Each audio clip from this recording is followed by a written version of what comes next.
ನಾನು ಮುಂಚೆ ಹೇಳಿದ ಹೀಟಿಂಗ್ ಡಿಸಾರ್ಡರ್ ಅನ್ನೋದು ತುಂಬಾ ಇಂಪಾರ್ಟೆಂಟ್. ಇದೊಂದು ದೊಡ್ಡ ಕಾಯಿಲೆ.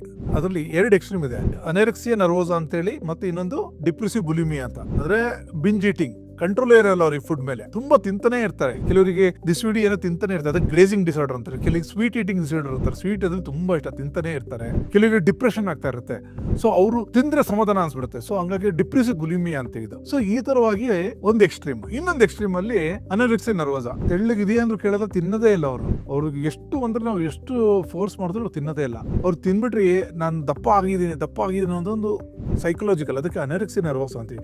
ಈ ಪೇಷಂಟ್ ಸಾಧಾರಣ ಅಂದ್ರೆ ಕೂದಲೆಲ್ಲ ವೀಕ್ ಇರುತ್ತೆ, ಉಗುರೆಲ್ಲ ತುಂಬಾ ಬ್ರಿಟಲ್ ಇರುತ್ತೆ, ತುಂಬಾ ಲೀನ್ ಆಗಿರ್ತಾರೆ. ಕೆಲವರಿಗೆ ಬುಲಿಮಿಯಾ ನರ್ವೋಸಾ ಅಂತಾರೆ, ತಿನ್ನೋದೇ ತಿನ್ಬಿಡ್ತಾರೆ, ತಿಂದಾದ್ಮೇಲೆ ಬೇಗ ಅದಾದ ತಕ್ಷಣ ನೆಕ್ಸ್ಟ್ ಡೇ ಓಡೋಗೋದು ಜಾಸ್ತಿ. ಸೊ ಇದು ಒಂದು ಕಾಯಿಲೆ, ಬುಲಿಮಿಯಾ ನರ್ವೋಸಾ ಅನ್ನೋದು.